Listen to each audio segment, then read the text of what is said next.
Hello everyone, welcome to my channel, welcome to a new vlog. আশা করছি সবাই ভালো আছো আর আমিও ভালো আছি। নতুন একটা দিন, নতুন একটা ভ্লগ তোমাদের সাথে শেয়ার করছি, দেখতে থাকো, আশা করছি ভালো লাগবে। সকালে ব্রেকফাস্টের পর চলে আসলাম রান্না করতে। আজকে করব বেগুন, আলু আর মাছের তরকারি। যারা রান্না পারো না তারা কিন্তু এই ব্লগটা অবশ্যই দেখতে পারো, কারণ আমি ভীষণই সহজ পদ্ধতিতে এই রান্নাটা করেছি আর খেতেও কিন্তু এটা হয় দারুণ সুস্বাদু। তেল মশলা ভীষণই কম দেওয়ার চেষ্টা করেছি, হেলদিভাবে বানানোর চেষ্টা করেছি। তাহলে দেখতে থাকো, আশা করছি ভালো লাগবে।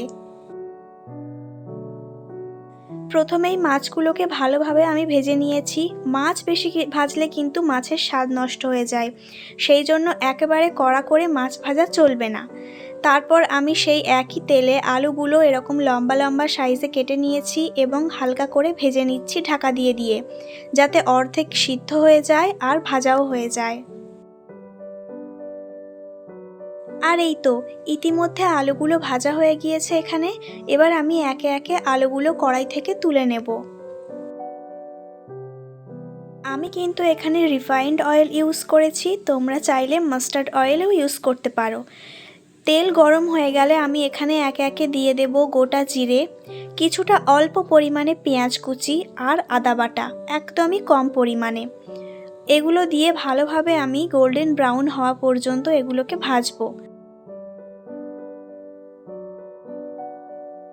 আর এই তো তারপরে আমি দিয়ে দিলাম এতে টমেটো কুচি আর কিছুটা লঙ্কা, কাঁচা লঙ্কা ব্যবহার করেছি আর একটা শুকনো লঙ্কা পরে ব্যবহার করব।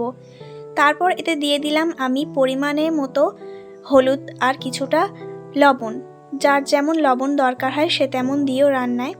আর এখানে অল্প পরিমাণে দিয়েছি ভাজা জিরে গুঁড়ো। আমি এখানে বাটা মশলা কিছুই ইউজ করছি না, সব কিছু এখানে আমি গুঁড়ো মশলা ইউজ করছি, যাতে খুব চটজলদি রান্নাটা হয়ে যায় আর খেতেও সুস্বাদু লাগে। আর আমি এখানে অল্প একটু আলুর দমের মশলা ইউজ করেছি সানরাইজের। জানি না কে দাও বা কে দাও না, বাট আমি এটা কিছু কিছু রান্নায় ব্যবহার করি আর স্বাদ কিন্তু ভালোই আসে। ঢাকা দিয়ে দিয়ে কষিয়ে কষিয়ে রান্নাটা করতে হবে, তাহলে কিন্তু স্বাদ অনেক গুণ বেশি হবে। আমি মনে করি রান্নার মধ্যে সবথেকে ইম্পর্টেন্ট জিনিস হলো তরকারিটাকে ভালো করে কষানো। দেখো এখানে ভালো ভালো ভাজা ভাজা হয়ে গিয়েছে। আর তারপর আমি রান্নায় ব্যবহার করছি গরম উষ্ণ জল। রান্নায় কিন্তু উষ্ণ গরম জল ব্যবহার করলে বেশ ভালো হয়। যদি কেউ না পারো একান্তভাবেই, তাহলে ঠান্ডা জলই ইউজ করতে পারো।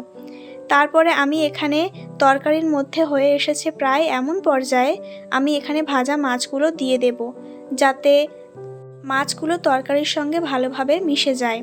আর তারপর আমি ওখানে একটা শুকনো লঙ্কা ইউজ করেছি, শুকনো লঙ্কাটা তুলে নেব।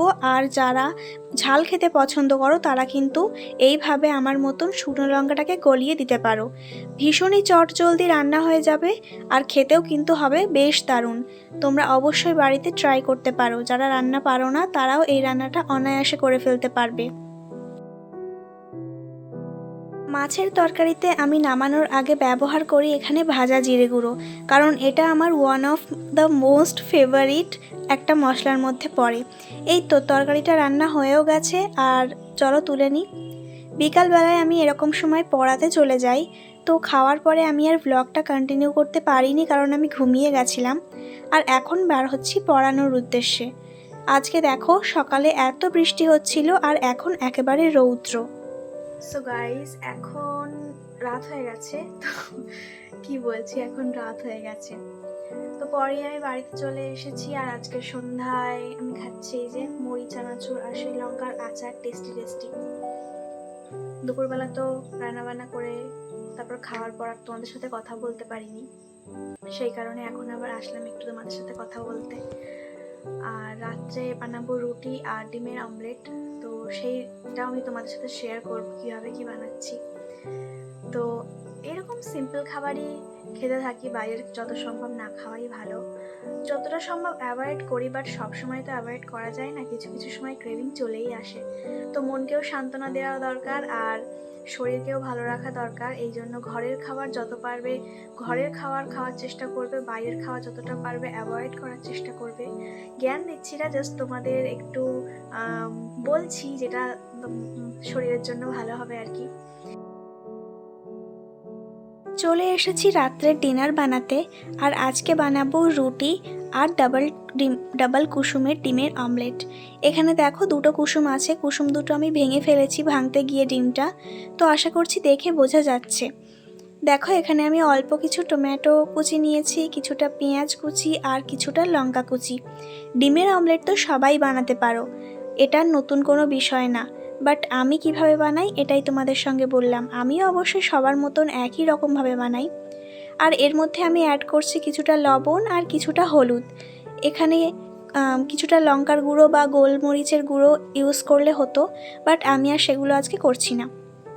রিফাইন্ড অয়েল দিয়ে দিয়েছি চাটুতে, আর এটা ভালোভাবে আমি চারিদিকে স্প্রেড করে দিচ্ছি যাতে ডিমের আমলেটটা চাটুর গায়ে লেগে না যায়। আর এই ডিমের আমলেটগুলো কিন্তু বেশ বড় বড় হয়, যেহেতু ডাবল কুসুম আছে এর মধ্যে, তো আমলেটগুলোও না বেশ বড় বড় হয় আর যথেষ্ট পুরু হয়। তো একটা খেলেই তো একেবারে মন ঠান্ডা হয়ে যাবে আর কি। যাদের একটা ডিমে মন ঠান্ডা হয় না তাদের বলছি, একটা ডিমে কিন্তু মন ঠান্ডা হয়ে যাবে। তো এই তো আস্তে আস্তে ভালোভাবে আমি এটাকে ওলট পালট করে ভেজে নেব। আর তারপর আমি এটার ওপরে আমার যে রুটি খাবো, রুটিগুলো আমি এর ওপরে এইভাবে দিয়ে দিচ্ছি যাতে খেতে ভালো লাগে আর আমি রোল করে এটা খেতে পারি। তো খেতেও আমার তাড়াতাড়ি টাইম লাগবে না, তাড়াতাড়ি খেয়ে নিতে পারবো, আর বেশি ঝামেলাও হবে না। যারা আমার মতন খাওয়া দাওয়ায় অত বেশি ঝামেলা পছন্দ করো না, তারা কিন্তু এরকম হালকা পাতলা খাওয়ার প্রায় খেতেই পারো। আমি প্রায় এরকম হালকা পাতলা খাই যাতে আমার বেশি ঝামেলা না হয়, তাড়াতাড়ি বানানোও হয়ে যায় আর তাড়াতাড়ি খাওয়াও হয়ে যায়, আর পেটটাও ভরা থাকবে অনেকক্ষণ।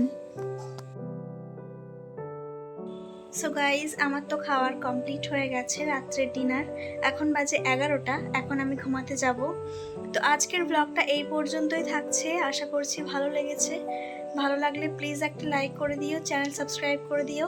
দেখা হচ্ছে পরবর্তী দিনে ঠিক সকাল 10টায় নতুন একটা ব্লগে। এখনকার মতন টাটা।